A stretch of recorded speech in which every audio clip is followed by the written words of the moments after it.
mas tama yung paggamit ng blessed are those who wash their robes. Ano? Kesa doon sa blessed are those who do His commandments.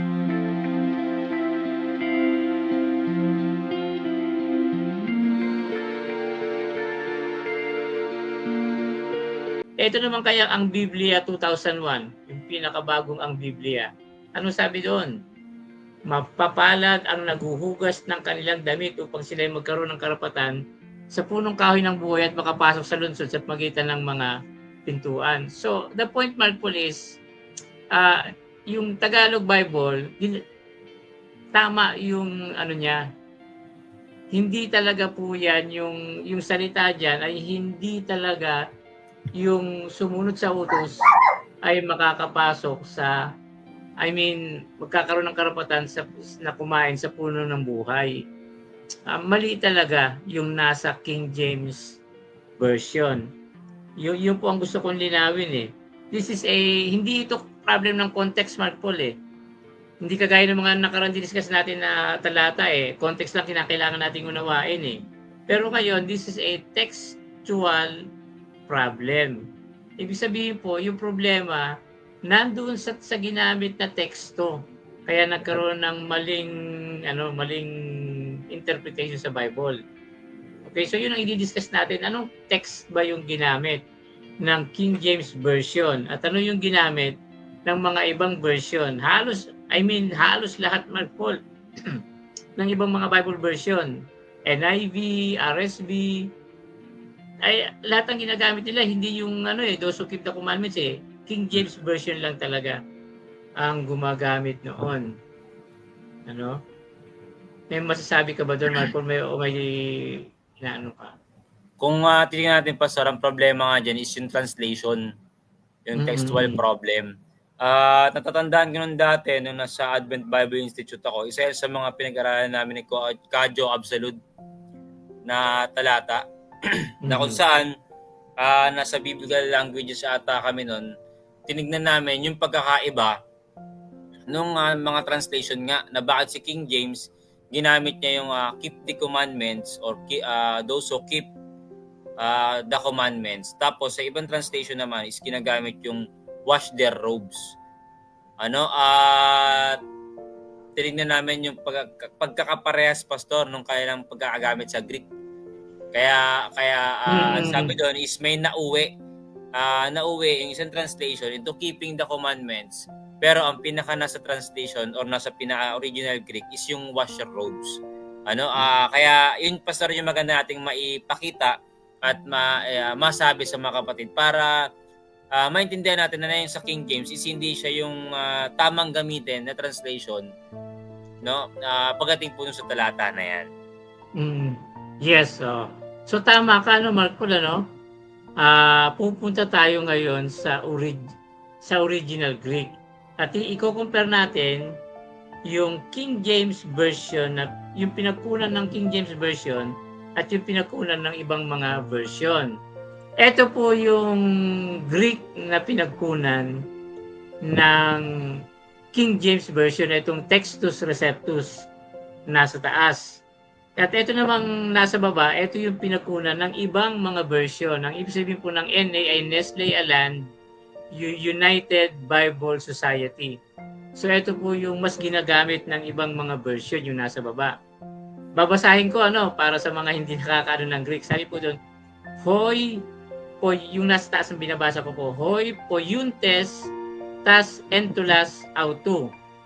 Okay. So yan po yung silang sumusunod sa utos. Yun ang sinasabi dyan, silang sumusunod sa utos.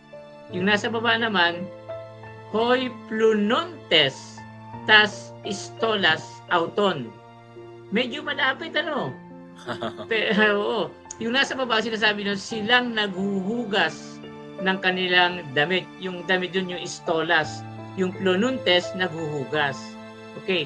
Sa taas naman, yung poiuntes sumusunod, yung entulas, yan yung kautusan.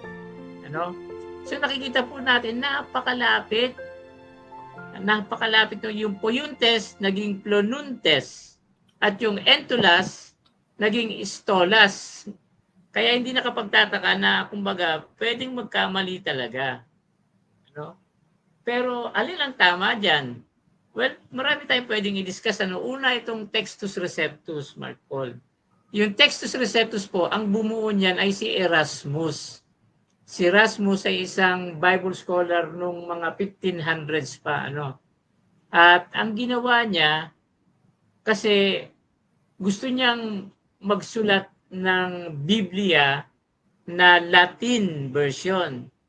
At ang ginawa niya, yung New Testament, yung mga codices, ang tawag kasi sa mga nakalagay na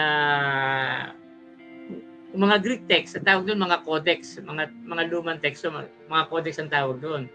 So, walang makita si Erasmus na buo na New Testament. Kaya ang ginawa niya, pinagtipon-tipon niya, pinagsama-sama niya yung 6 o 7 codex para mabuo yung kanyang New Testament. At yung mga makukuha niya, syempre yung available nung panahon niya. Pagkatapos hindi pa rin niya mabuo, ang ginawa niya, galing doon sa Latin Vulgate na Bible, nag-backread siya. Kumbaga yung Latin, ibinalik niya sa Greek. At sinabi niya, eto ang Textus Receptus. Pero hindi naman sinabi ni Erasmus na Textus Receptus yun. Iba ang tumawag na Textus Receptus yun. After many years pa isang publisher na kumbaga yung pinagsama-sama ni Erasmus ay print niya at binigyan niya ng title, eto ang Textus Receptus. So hindi po si Erasmus ang nagbigay ng pangalan na Textus Receptus, pero si Erasmus ang nagsama-sama ng mga codex para makabuo ng isang Greek na version. Yun nga lang, yung mga nakuha ni Erasmus ay tinatawag na mga bago. Alam mo, Mark Paul, yung pagdating sa Greek text, may mahalaga yung bago at saka luma eh. Kasi ang tanong doon, ano yung mas tama? Yung bago, pero maraming gumagamit? O yung luma, nakakaunti ang gumagamit? Well, yung scholarship ngayon, sa panahon natin ngayon, they're of the opinion na mas tama yung luma. Tsaka,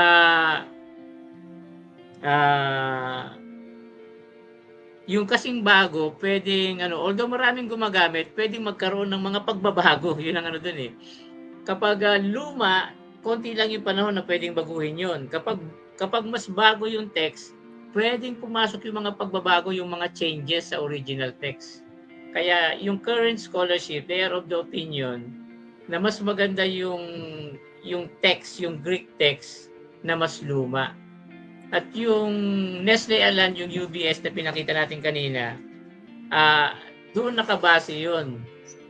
Basically sa dalawang lumang yung Codex Alexandrinus na nakita sa Alexandria, Egypt.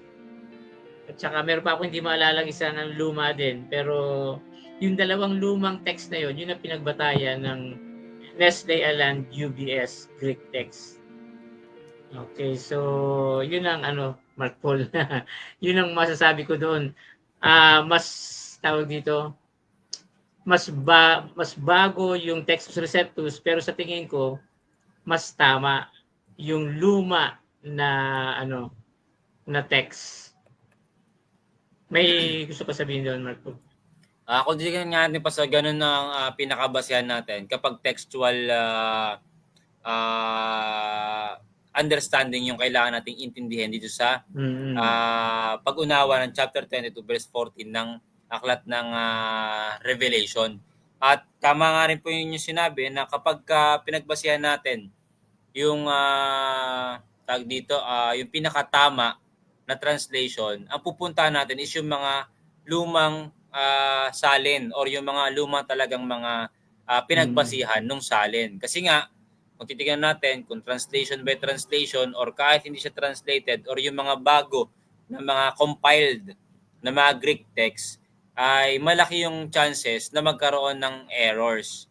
Dahil may dalawang bagay. Una, yung biases nung nagta-translate or yung nung gumagamit ng text na yon. At pangalawa, Pastor, yung kanilang tawag dito, language orientation or textual orientation nila that time. So possible na mag-iba dahil doon sa panahon na meron sila. Unlike kapag ginamit natin yung mga unang mga text, makikita natin, Pastor, na ayun talaga yung pinakamalapit doon sa original. Kaya kahit yung mga debatista, Pastor, mag-a-agree sila na ganun.